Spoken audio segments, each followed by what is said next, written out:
All right. Welcome, everybody. Thanks for joining me. We're going to be working today with our intuition because the truth is we have everything we need right inside of us. We really do. It's all there, but learning how to access it is really, really important. Let me just get all my there we go, all set up. There we go. So I am Terry Ann Hyman. Many of you know me. I am a spiritual mentor. I'm a clairvoyant, a psychic, and I also host the Empowered Spirit Show. So working with intuition is very important in the work that I do, and I am very passionate about helping others learn to access this, really harness it for themselves. So my story began in New York. I knew something was wrong. I knew something was going on, but I was so busy. I'd just gotten contracts with Eileen Fisher stores for my jewelry. I had 2 small children in preschool. I was married. I had a house to run, excuse me, on Long Island, and I was in and out of the city. And I knew there was something going on, but I didn't listen. I didn't pay attention. I kept stuffing it down until that one moment when he walks into the kitchen, the husband, and he says, "I'm in love with her." And in that moment, I'm just like, I knew that. Who have I been listening to? Not me. And that thought sent me on a huge search. And it took a while. It really took a while for me to be able to access what that was all about, to access that inner part of me. But it started that search. And so that passion is what inspires me today to help others too, because I do know what it feels like to be lost and alone and trying to figure it out, and then feeling those moments of betrayal. Who do I trust? How do I trust myself? And so I did learn, and that is what we're here today to learn how to do. And we all access it in a lot of different ways. We really do. Some people see, some people hear, some people just know, and that's what we're going to get into today. So as we go to begin, I want to just do what I call a spirit to spirit moment. I want to tune in, kind of push all the excess stuff out and really align and set an intention for our time together. So if you can, go ahead and just close your eyes for a moment.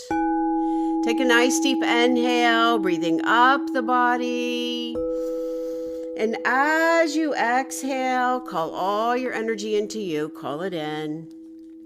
Inhale, expanding the breath up the body. And as you exhale, send that breath all the way down, grounding, centering with Mother Earth. Taking another deep inhale, bringing the breath up the body. And as you exhale, dropping right into the heart, lighting a little sage here to clear out the mind, clear the space, calling in all the sacred elements as we go to bring this awareness right into our heart, connecting spirit to spirit, and just taking another deep breath, feeling that connection, your spirit and the greater spirit. Know that you're loved, guided, protected, feeling all this energy coming in around us as we take this time to set this sacred space for this work today. Right here in the deepest part of your heart, taking a moment as we acknowledge this great wheel of life. Here we are in the last days of summer. Just take a moment, recognizing your summer, the growth, the wisdom, the patience, that wild woman energy that comes forward. Offering gratitude. Gratitude helps to lift our spirit. Gratitude for all the many lessons as we open up to embrace this new season ahead. And as we go to set an intention, what is that for you? What is the intention for you being here today? There's no mistake you found this. Setting that intention deep into your heart. Take another deep breath. And notice how it feels as you notice those intentions coming forward for you. How will you feel? What will you see? What will you know? We talk about elevated emotions, the higher vibrations, feeling more peace, feeling more awareness. What is it for you? And then as you take that next breath, fill up the heart with this intention and then exhale right through the aura, setting that energy all around you. Holding that intention in your heart as we start to bring the awareness back. Grounding your energy. And as you're ready, blinking the eyes back open. Coming back. All right. How are we feeling today? Trying to find my slides.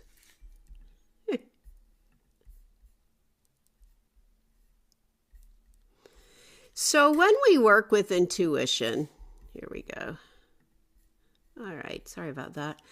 This is what always makes me nervous is the slides.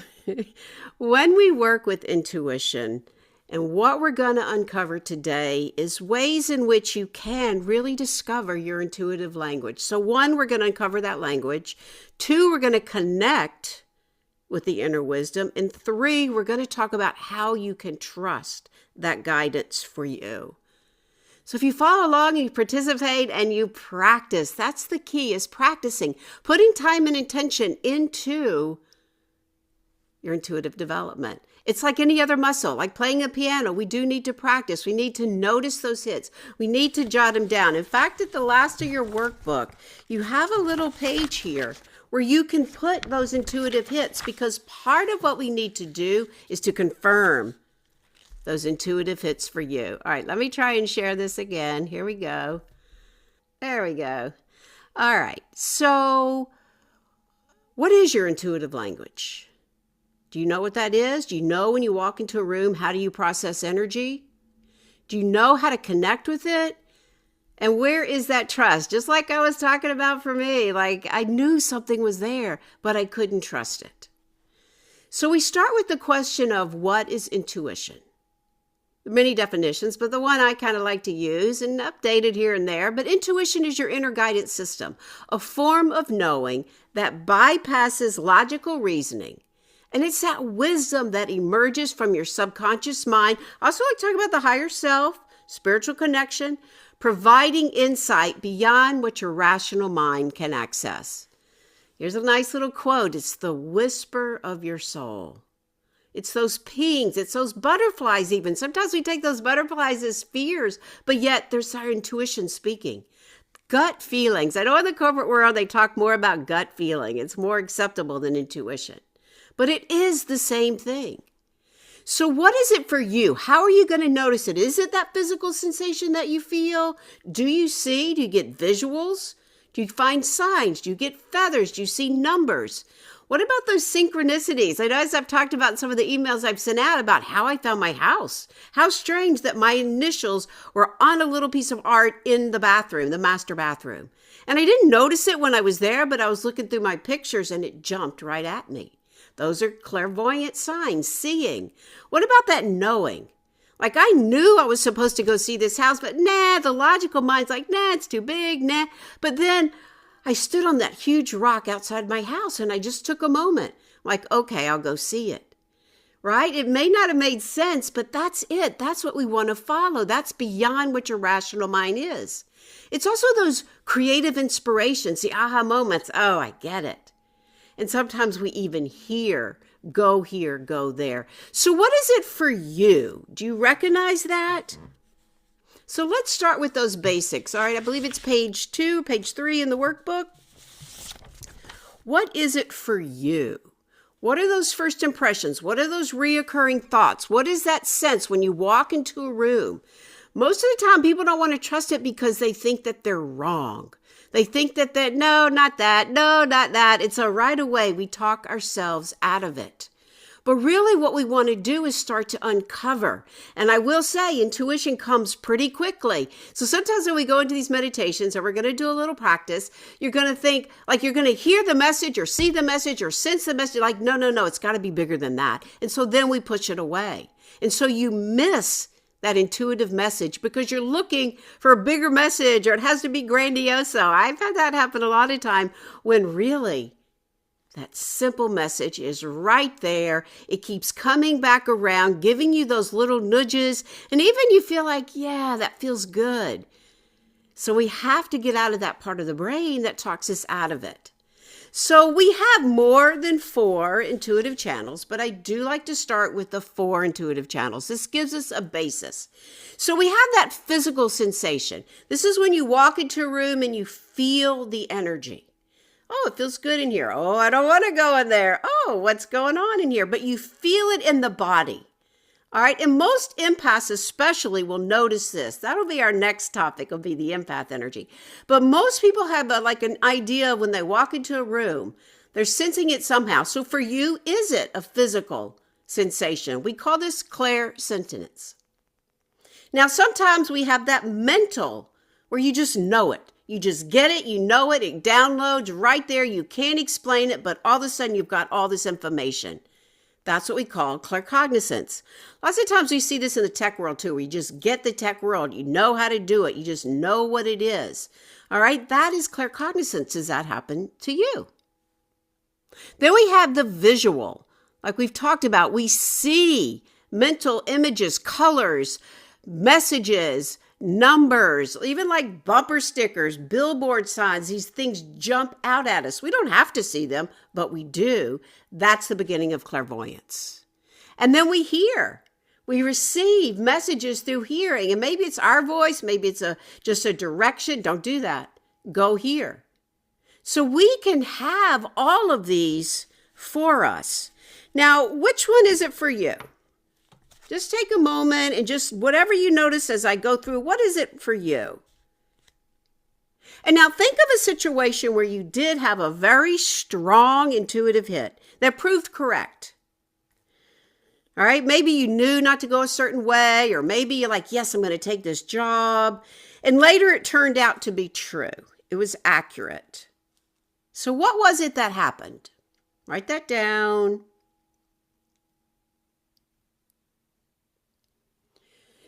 Now, as you think back, even close your eyes if you want, how did you receive that information? Did you feel it? Did you just know it? Did you receive a sign? Feather, a penny, a number, 1111? Or did you hear it? So check the box that matches your experience. Now, this is what we call our primary channel of receiving energy, our primary clair. Now, I'm a teacher that believes we can have more than one, but we have a main one and the others feed into it. And lots of times when we have the clairsentience of feeling, it is our empath energy. And so we want to recognize that, because you can also train the other one so that you're not always taking in everybody's energy, which we'll get into in our next online class coming up in October. So what is it for you? Go ahead and put in the chat. What is it for you? How do you notice? And if you have a question, you could put that in the chat as well. What is it for you?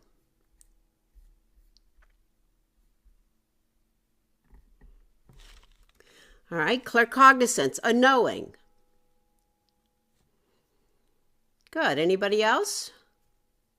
Anybody confused? You can raise your hand, ask a question.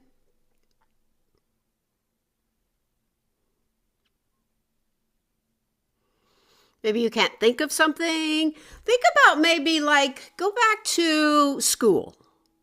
Think of your favorite teacher. When you think about that, what comes up for you? Okay, Michelle, clairsentience, feeling. Yeah. So sometimes we can go back in the past and we can think about it like, what was it? And that can help us understand it. What was your favorite movie? What do you remember about it? Was it the music? Was it the scenery? Was it the voices? This can give us clues to help us understand how we, what I call, process energy, which is the key to understanding our intuition. Good. Alicia has both, clairsentience, claircognizance. So we feel it, but then we open up the other senses to help us understand. And everybody is different. Everybody is different in how they process their energy. So we all want to open up all the sentences, all of the clairs, I should say instead. We also have smell. We also have taste. We also have telepathy. So we have many of them. And telepathy also involves combining. And we can have more than once coming into play. But when we start to understand what we have and how we process energy, it's going to help us grow and expand. All right, now, knowing your intuition and knowing that language and helping you connect is really important. And I'm going to show you a couple of ways in which we can open up and practice with these 3 techniques. So the first one we're going to talk about is a sacred pause. This is where you just stop.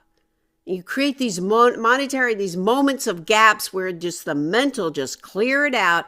And we're going to do this by taking a deep breath. All right, it's kind of like what I was talking about where I just stood on that rock and I closed my eyes and I took a deep breath. All right, so just go ahead and close your eyes. Stop what you're doing. Let's take 3 deep breaths. Inhaling and exhaling. And again, inhaling and exhaling. One more, inhaling.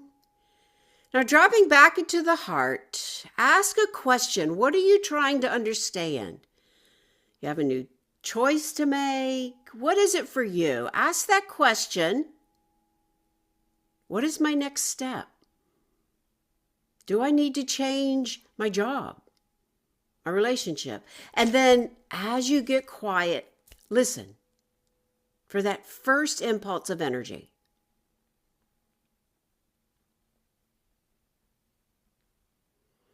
Just trust. Don't analyze it. What comes in for you? Write down whatever it is. What did you receive? Maybe you did get a clear yes,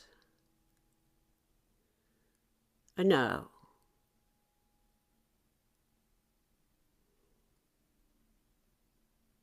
How does that work for you?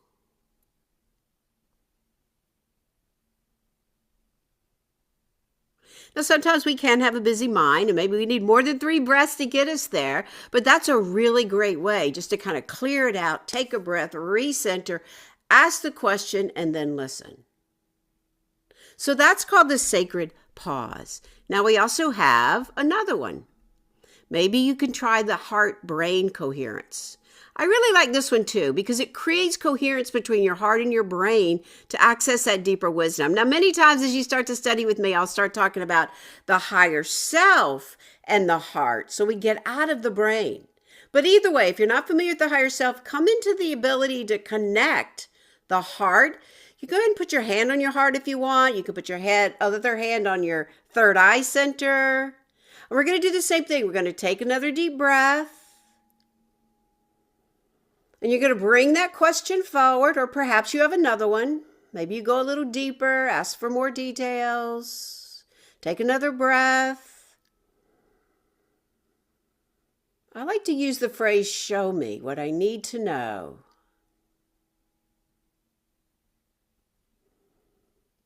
And now go in and ask, show me.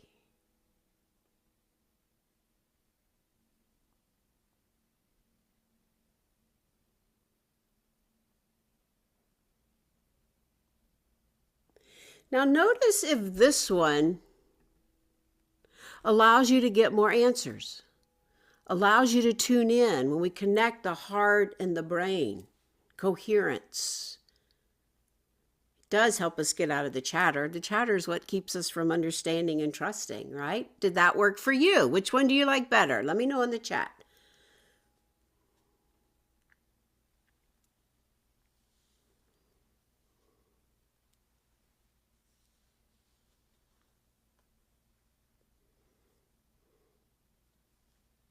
So we can ask questions like, what guidance do I need? You can even start with the concept, which he does say in the workbook, which I forgot, but you could start with the idea of first lifting. What am I really grateful for? So if we do that again, just come back in and just put your hand on your heart again and say, think of something you're really grateful for. Maybe this beautiful day. And that lifts the vibration, taking you out of the chatter. And then ask again if it wasn't clear. What is my next step? What will the fall bring me? Why isn't this working? These are all the kind of questions we can ask and understand better at a deeper level. Ask now and receive.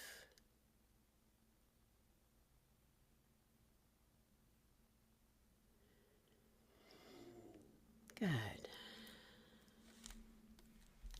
Heart-mind connection. All right, good, Jen. Yeah. That does help when we start with something we're grateful for, because it does lift the vibration, helps us to get out of the lower vibrations, the stress and the overwhelm. I find them both to be good. And then we have one more. This one I use a lot. This one I actually use a lot with my tarot cards, but you can do it too. It's the inner compass visualization. So I like to use this one when I'm trying to make a decision, especially like at a crossroads. Should I take this job or not? Should I move or not? Is this the right house for me or not? So this is a good idea to do if you're trying to make that decision. So what we're going to do is close the eyes again. And now I want you to imagine a golden compass in your heart center. And I want you to see yourself standing right there at the crossroads. Look at the choices, this one or this one. Take a deep breath. And now ask, which direction, which choice serves my higher good? And then just notice where you're guided to go, which one. See if you can see yourself walking towards that. Just trust it, don't judge it.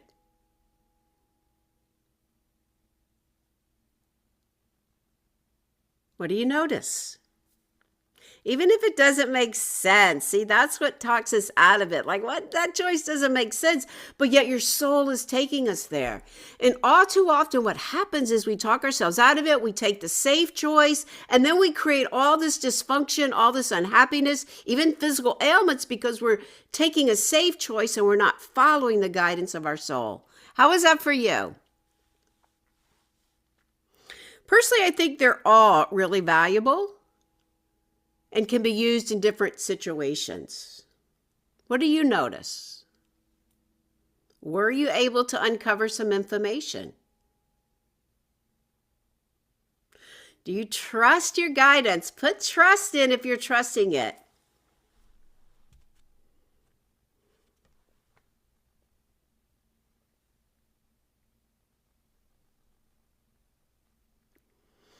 And I think that's the hardest part for people, is that they don't trust their intuition. There's a lot of fear that sets in. We want to be able to then have something we can fall back on to give us that sense of connection. And so what we want to do is we start with 3 levels of intuitive guidance. So the immediate action guidance. This is when an urgent message is requiring a quick response, and it's often related to safety or timing. You know, sometimes you'll feel that. You're walking down the street. I lived in New York. You walk down the street, it's like, ooh, I need to change the street. Ooh, don't go down that alley. Don't turn here. What is it for you? So that's the immediate. So when we get into when we're really awakening, we're really trusting, this is what you want to do in your everyday life. That's why it's important to note, write down when these things happen. All right, then we have those directional guidance, point you in a general direction without really understanding that complete path. I know I'm going through this right now as I plan this move. I don't know my answers, but I'm allowing myself to use these tools to be guided to the points along the way. I think this is what makes life amusing and fun. You find a feather. Oh, I'm supposed to be here. You see the sign that's pointing you to that apartment or to that job. To me, that's really fun. And then the third thing is that confirmational guidance. It validates decisions you're already considering and paths that you're exploring. Like I said, you go somewhere and then all of a sudden you see that sign, you see that number, you see your initials right there in the bathroom. These are things that can help you go, okay, there it is. And I will tell you, those initials in the bathroom really made me stop. It gave me that like, to where I wanted to go in and I wanted to figure out what is that about. And so I allowed myself then to explore it. Okay, let's go look at it a little again. Let's look at what we could do. Let's look at the numbers. And I kept going. And I will tell you, every step of the way, it seemed to flow. There weren't any major obstacles. I got the bid. Everything just went from one thing to another to another. And it was a pretty intense time in my life. I'd lost my mom. We were selling her house. I was finishing out with really both my parents, making decisions. But this just kept flowing. And to me, that is exactly what intuition will do. Because when we're trying to be the logical mind and we got all this angst and strain, we're going to just keep churning and churning and churning more and more and more. So we want to be able to use all of these different systems for us and build that trust through the experience. The more we write it down, the more we confirm it. That's what builds confirmation. All right. Sometimes we will do a little research. Like I was looking for houses. I was doing my research. So we're going to have some of that logical. But in the end, it's like flipping the coin. Right there before you make the coin, right before the coin falls and you make the choice, you already know what you want. Have you ever done that? You can't make a choice. You flip the coin and it lands heads or tails, but you already know that's what intuition is about. All right. And then ways in which we can trust it. Here's some signs that we can look for. We have a peace. Just like I was talking about, there was that freedom. There was that aha. It was like this wisdom that was coming through. It wasn't fear like, oh, I don't know if I could do this. Oh, I don't know. No, it was allowing me to breathe a little bit and be able to follow that. Then we want to begin to access the quality, right? When it feels peaceful, when it is consistent. Lots of times when it's fear getting in the way and the ego is going to be all these things that are talking you out. You're not good enough. You can't do it. What do you mean? Who are you? That's the ego talking you out of it. So you want to go back into, but this feels, this seems, this is the direction. And then we're going to test it. Ask for clarification. Ask for a sign. I love that one. Ask for a sign. And then you go out, you go for a walk, you go wherever you're